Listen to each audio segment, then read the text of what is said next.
Isang opportunity para muling makabangon mula sa mga pagsubok ang atit na ginanap na job fair kamakailan lamang. Layo nitong magbigay ng bagong simula at kabuhayan para sa ating job seekers. Para sa buong detalye, panoorin po natin ito. Sabi nga nila, every job is a stepping stone to something greater.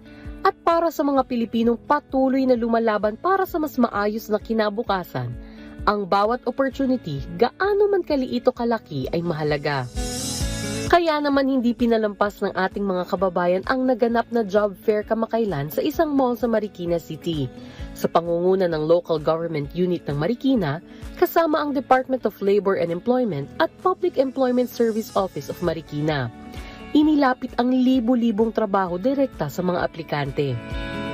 Ang event po natin ngayon ay napaka-makabuluhan. Inorganisa po ito in partnership po with our PESO Marikina. Sila po ang naging organizer at kami po ay sumuporta upang maipagdiwang po natin ito sa pamamagitan po ng pagsasagawa ng job fair. Punong-puno ng pag-asa ang bawat sulok ng venue, mula sa mga bagong graduate hanggang sa mga nagbabalik trabaho. Tulad na lamang ni Adrian, isa sa mga hired on the spot sa nasabing job fair. Super grateful po. Sobrang laking po tulong po na ito as a first-timer po and freshly graduated po na senior high school student po. Present at full support rin sa nasabing event si Acting Marikina Mayor Maan Chodoro. This provides opportunity, space for job seekers para ma-achieve nila yung goal nila na makuha nila yung dream job nila. Tulad ng lagi ko sinasabi, laging may pag-asa. Maaaring ma-hire ka on the spot, katulad ng ibang mga swerteng job seekers, pero maaari din na hindi pa ito yung panahon para makuha mo yung trabahong gusto mo. But hindi ka dapat tumigil. Try and try.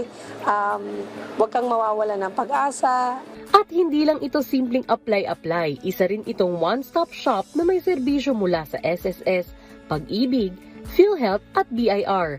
Kaya naman mas pinadali ang proseso para sa mga naghahanap ng trabaho. So what are you waiting for? Ihanda na ang inyong resume, lakas ng loob at best foot forward. Dahil sa bawat subok, malay mo, ang iyong next career journey ay naghihintay na sa'yo.